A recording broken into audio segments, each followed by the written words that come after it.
It's been about a week since the Siege of Paris DLC released for Assassin's Creed Valhalla, and I truly thought I knew what to expect. Wrath of the Druids was a poor DLC in my opinion, so my expectations for Siege of Paris were very low, which is probably why it was surprising that the DLC wasn't as bad as I thought it would be. I was fully expecting exactly what Wrath of the Druids did, a boring story with unlikable characters, filler and grindy missions, some new weapons and armor, and a very bland and empty new open world. And while I still wouldn't go as far as saying the Siege of Paris is a great DLC or anything like that, it has at least surpassed my very low expectations, so that's something. And probably one of the main reasons for this is that they finally introduced some new mission designs, which is something I've been asking for, as everything in Wrath of the Druids felt copied and pasted. And I want to do something different and exciting rather than the usual go here, kill these guys, investigate this, follow this person, blah blah blah blah blah blah blah. Don't get me wrong, there's still a lot of that in Siege of Paris, but they added the Infiltration missions. The best way I can describe this new mission design is almost like the Hitman mission design or some of the black box assassination missions from Unity and Syndicate. You pretty much get an objective, usually to assassinate or find someone. There's a bunch of little quest lines and opportunities you can follow and take advantage of to lead to an easier assassination. Again, a lot like Hitman, just not as big. But the important thing is that these missions actually make you feel like an assassin. These missions were probably the only time in this entire game where I actually felt like an assassin. Investigating, finding secret passages or NPCs who can give you clues or guidance to your target. It also made social stealth way more prevalent. It's still not as useful as I would like, but I saw way more opportunities to use social stealth in this DLC than I saw in the entire main game. And the cool part is, usually when you follow these opportunities and mini quest lines, you unlock a special assassination in a cutscene, rewarding you for being stealthy and strategic rather than busting in and killing everyone on sight. Infiltration missions were my favorite part of the DLC and gave me a small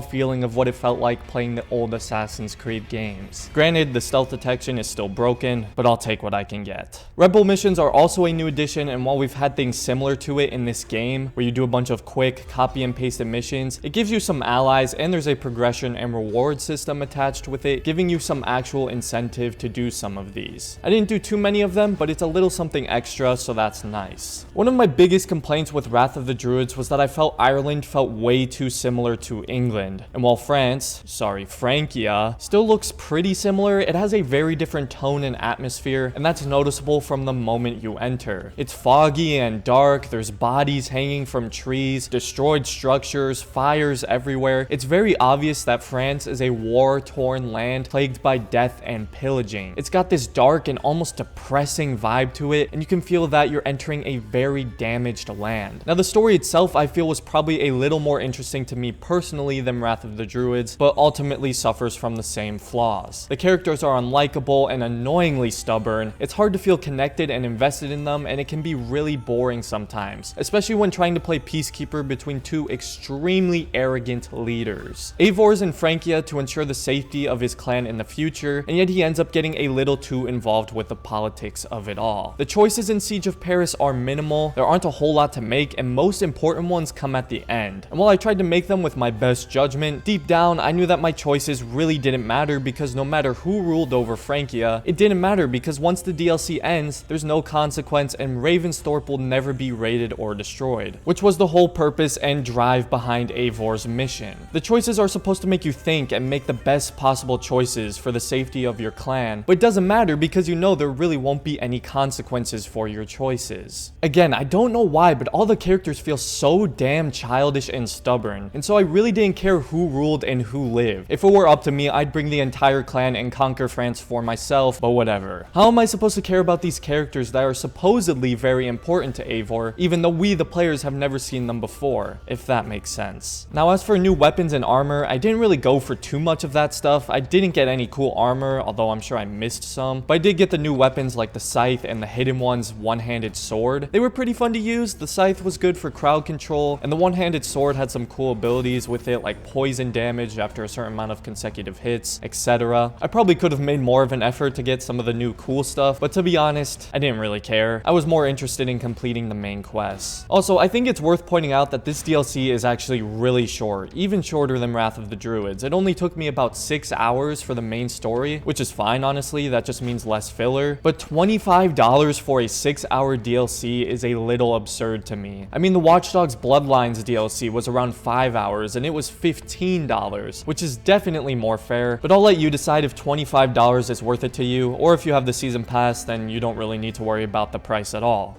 Siege of Paris had some good new mission designs, new armor, and weapons. The story was meh, but ultimately the DLC wasn't terrible. That may sound negative, but trust me, coming from me, not terrible is really a compliment for this game. And I certainly prefer Siege of Paris to Wrath of the Druids, so that's definitely not saying much, but it's something, alright? If you enjoyed this video or found it helpful, I make a lot of videos on Assassin's Creed Valhalla. I actually have a whole playlist for it, so check that out if you'd like, and consider subscribing for more in the future. Thanks for watching, everybody, and have a great day, Assassins.